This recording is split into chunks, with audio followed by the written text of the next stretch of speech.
এমসিকিউর উত্তর করতে পারি না, সিনোনিম জানি না, অর্থ জানি না, সিনোনিম থেকে আসলে এমসিকিউ আমরা সব এড়িয়ে যাই। ভাই আজকের এই ক্লাসটা করার পরে আমি কনফিডেন্টলি বলতে পারি তোমার যে কোনো ধরনের এমসিকিউর উত্তর তুমি আজকে ক্লাসের পর থেকে ইনশাআল্লাহ করতে পারবো। বিশেষ করে এইচএসসি লেভেলে যারা আসো তোমাদের এমসিকিউ সিনোনিম রিলেটেড বেশি এমসিকিউ আছে, রেফার্স রিলেটেড, মিনস রিলেটেড।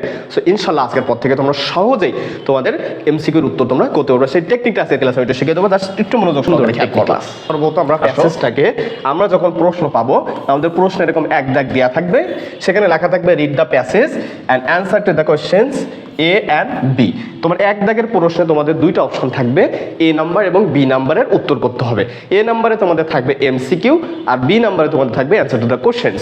তো এ নাম্বার করার আগে এবং বি নাম্বার করার আগে তোমার সব থেকে ইম্পর্টেন্ট কাজ আছে যে প্যাসেজটা দিয়েছে এই প্যাসেজটা 2 থেকে 3 বার মনোযোগ সহকারে এবং ভালোভাবে পড়া। এটা হয়তো তোমার 5 মিনিট সময় লাগবে, তবে তুমি যদি একটু ভালো করে পড়ো এবং লাইনের স্ট্রাকচারগুলো ভালো করে ফলো করতে পারো তাহলে আশা করি তোমার এমসিকিউ এবং সিকিউর বা প্রশ্নের উত্তর করতে তোমার জন্য সুবিধা হবে। একটু মনোযোগ সহকারে খেয়াল করবা।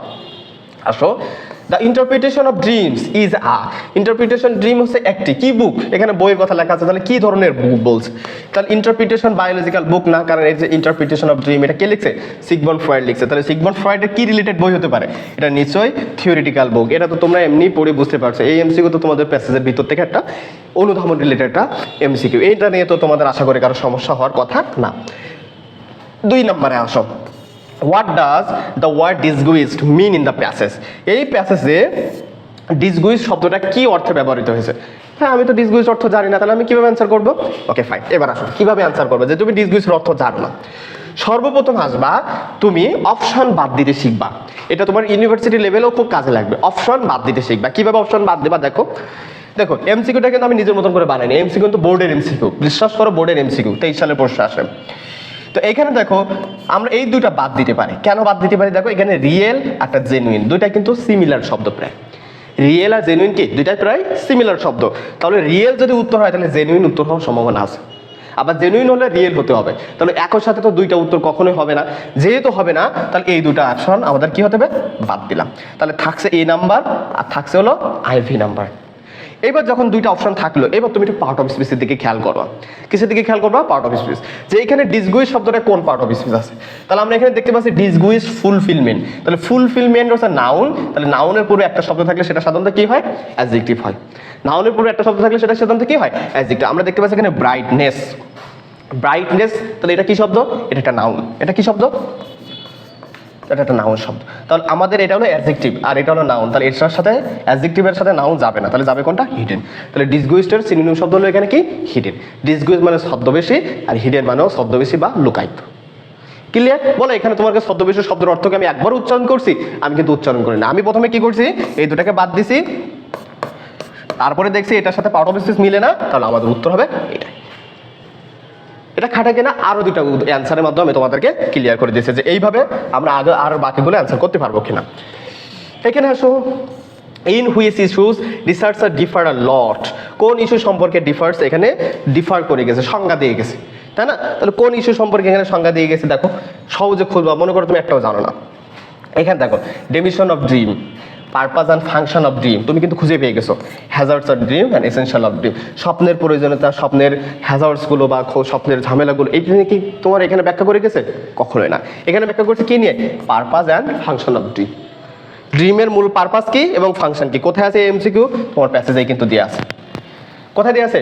এই যে মূলত পারপাস আর ফাংশনের ড্রিম কথা এখানে খুঁজে দিয়ে গেছে। আমি কিন্তু তোমার একটু আগে প্যাসেজ পড়ানোর সময় কিন্তু এমসিকিউর উত্তর বলে দিচ্ছি। এবার আসো, এখানে আরেকটা সিনোনিম রিলেটেড পাচ্ছি, the word cognitive means. Cognitive অর্থ কি?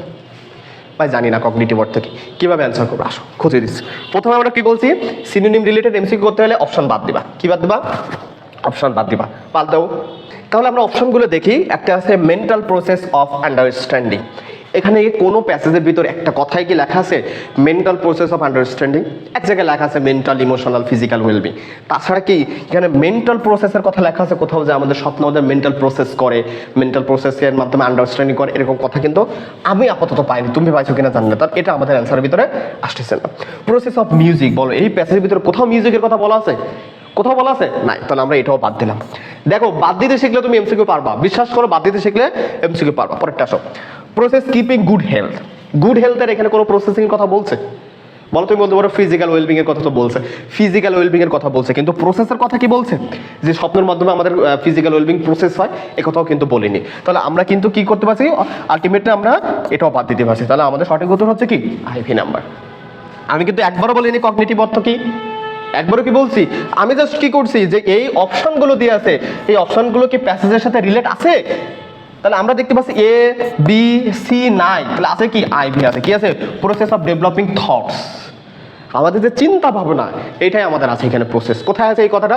এখানে কিন্তু বারবার লেখা আছে, এই প্যাসেজের ভিতরে কিন্তু বারবার থটসের কথা লেখা আছে, এই যে থটস। আরো কোথায় কোথায় আছে এখানে আমাদের চিন্তা ভাবনার কথা, এই পাশে আমরা একবার পাইছিলাম যে উনি বলছিল থটসের কথা, এই যে থটস। কথা কি বুঝতে পারছো? তাহলে এখানে প্রসেসিং এর কথা বলছে না, থটসের কথা প্রসেসিং এর কথা বলছে, তাহলে আমাদের উত্তর কিন্তু এখানে আলটিমেটলি আইভি নাম্বার উত্তর হয়ে যাচ্ছে। ক্লিয়ার? তাহলে যারা মোটে টোটালি সিনোনিম পারো না তারা ইনশাআল্লাহ এমসিকিউ আজকে থেকে পারবো। যদি এই টেকনিক, এক নম্বর টেকনিক কি, প্রথমে বাদ দিবা, বাদ দিতে দেখা যায় দুইটাতে থেকে গেল, ভাই দুইটা বাদ দিস আর দুইটা থাকলো, তখন তুমি পারফরমেন্স বেশি তাকাও। এই রিলেটেড আরো একটা এমসিকিউ আমি তোমাদের করাই, এটাও বোর্ড কোশ্চেন এমসিকিউ, আমি নিজের বাড়ি থেকে নিয়ে আসিনি, এটাও বোর্ড কোশ্চেন এমসিকিউ। দেখো কিভাবে বলছে, কি বলছে হচ্ছে ই number MCQ, choose the closest synonym of ব্যাগুই। ব্যাগুই শব্দের অর্থ কি? আচ্ছা আমি জানি না ব্যাগুই শব্দের অর্থ কি, আমি কিভাবে অ্যান্সার করতে পাবো?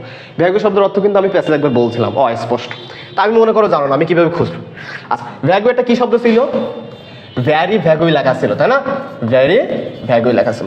তাহলে আমরা এখানে দেখতে পাচ্ছি ভ্যারি একটা অ্যাডভার্ব, আর অ্যাডভার্বের পরে যিনি থাকে তিনি সাধারণত কি হয়? তিনি সাধারণত কি হয়? অ্যাডজেক্টিভ হয়। তাহলে আমরা এখানে বাদ দিই। দেখো ওয়ার্ডারলি কোনো শব্দ শেষে এল থাকলে সেটা কি হয়? অ্যাডভার্ব হয়, বাদ। ক্লিয়ার, ক্লিয়ার করো, তাই না? তাহলে ক্লিয়ার জিনিসটা কি হয়? সাধারণত ভার্ব হয়, এটাও বাদ। থাকলো কি 2 নম্বর 3 নম্বর, তাই না? 2 নম্বরের কি থাকলো? 3 নাম্বার। আমাদের এই প্যাসেজের ভিতরে কোথাও কি ব্রাইট রিলেটেড কোনো কিছু লেখা আছে? কোনো কিছু লেখা আছে ব্রাইট রিলেটেড? নাই, তাহলে ব্রাইট বাদ। তাহলে আমাদের আলটিমেটলি উত্তর কি হবে? ইন্টারেস্টিং হয়ে যাচ্ছে। কি উত্তর হয়ে যাচ্ছে? ইন্টারেস্টিং। আর ইন্টারেস্টিং এটা অ্যাডজেক্টিভ। আমি কি বোঝাতে পারছি? তুমি যদি অপশন আলটিমেটলি বাদ দিতে পারো তাহলে ইনশাআল্লাহ তুমি এমসিকিউর উত্তর ফুল পাবা। এই টেকনিকটা খাটিয়ে যদি তুমি আগামী পরীক্ষায় এই প্রসেসটা খাটাতে পারো, আই হোপ তুমি এমসিকিউতে 5-এ 5 পাবা। যারা টোটালি পারো না তারাও ইনশাআল্লাহ এই প্রসেসের মাধ্যমে এমসিকিউতে 5 পাবা। আমি রিকোয়েস্ট থাকবে এই প্রসেসের মাধ্যমে সবসময় এমসিকিউ করার চেষ্টা করবো, তাহলে দেখবা ইনশাআল্লাহ সহজে তোমার এমসিকিউগুলো উত্তর হবে।